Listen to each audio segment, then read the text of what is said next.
안녕하세요. 누구나 한 번쯤 겪어봤을 바로 그 순간으로 오늘 이야기를 시작해볼까 합니다. 왠지 몸이 으슬으슬하고 목이 칼칼해지는 그 느낌 아시죠? 아, 이거 감기 오려나? 싶은 바로 그 순간이요.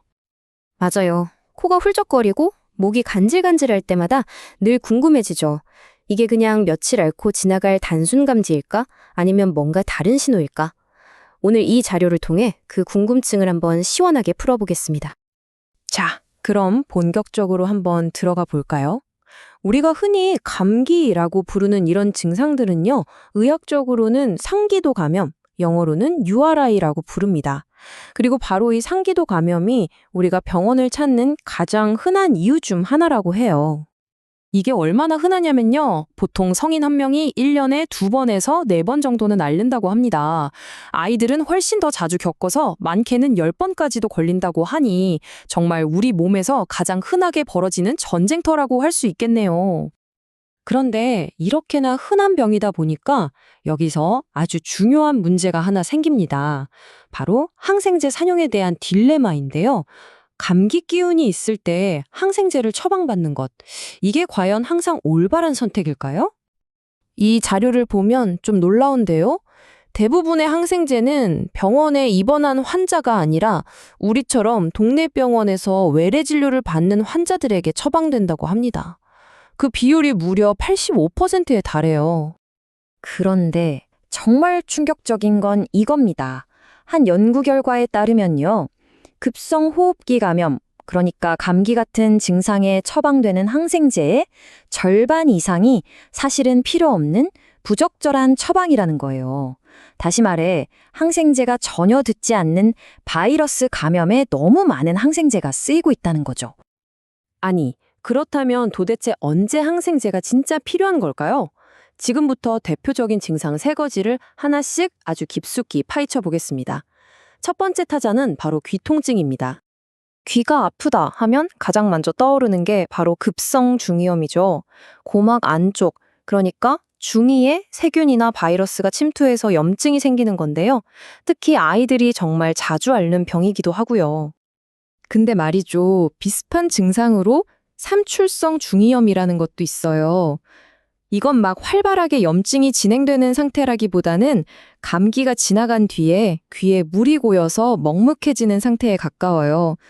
통증도 덜하고 대부분은 저절로 좋아지거든요. 그래서 이 둘을 잘 구분하는 게 정말 중요합니다. 자, 여기서 진짜 흥미로운 점이 나옵니다. 급성 중이염이라고 진단받아도 무조건 항생제를 쓰지는 않는다는 거예요. 여기 표를 보시면 아시겠지만 6개월 미만의 아주 어린 아기이거나 양쪽 귀에 모두 심한 증상이 나타나거나 아니면 고열과 함께 극심한 통증이 동반될 때처럼 아주 구체적인 기준에 맞을 때면 항생제를 신중하게 고려합니다.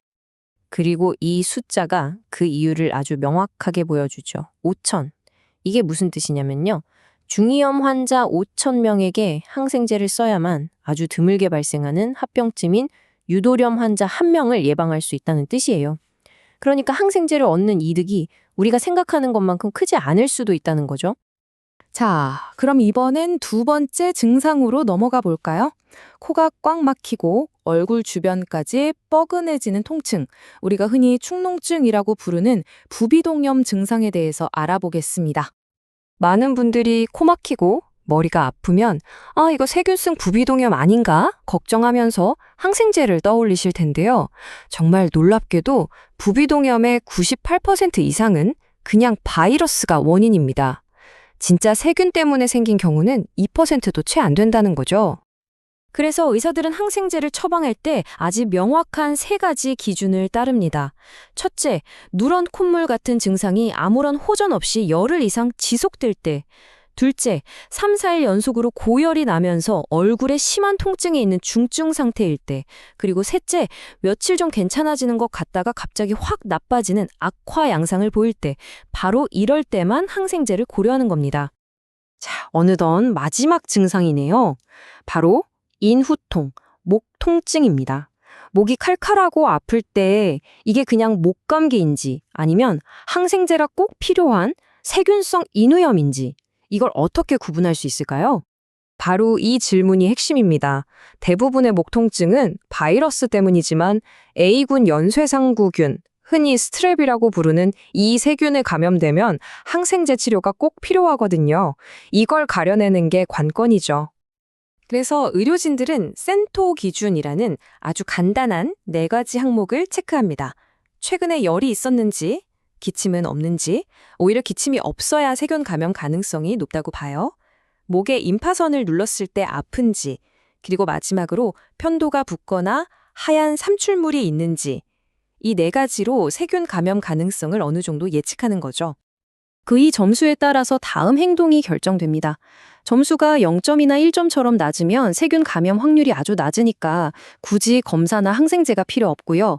2점이나 3점이면 신속 항원 검사를 한번 고려해 볼 수 있고 4점 만점이면 그때 비로소 항생제 치료를 바로 시작할지 검토하게 되는 겁니다. 그러니까 진짜 핵심은 이거예요. 항생제가 반드시 필요하다고 확인됐을 때 그때는 정확한 약을 처방된 기간 동안 끝까지 제대로 복용하는 것이 정말 중요하다는 겁니다. 자, 지금까지는 언제 항생제가 필요 없는지에 대해 알아봤다면 지금부터는 훨씬 더 중요한 얘기죠.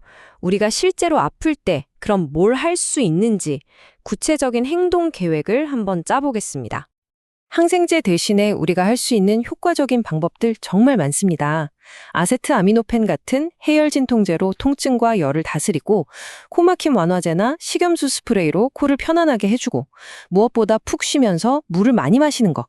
이게 바로 바이러스 감염을 이겨내는 가장 확실하고 좋은 방법들입니다. 물론 그냥 무조건 참기만 해서는 안 되는 적신호도 분명히 있습니다. 고열이 며칠째 계속되거나 숨이 차고 가슴이 아프거나 증상이 좀 나아지는가 싶더니 갑자기 더 심해지는 경우?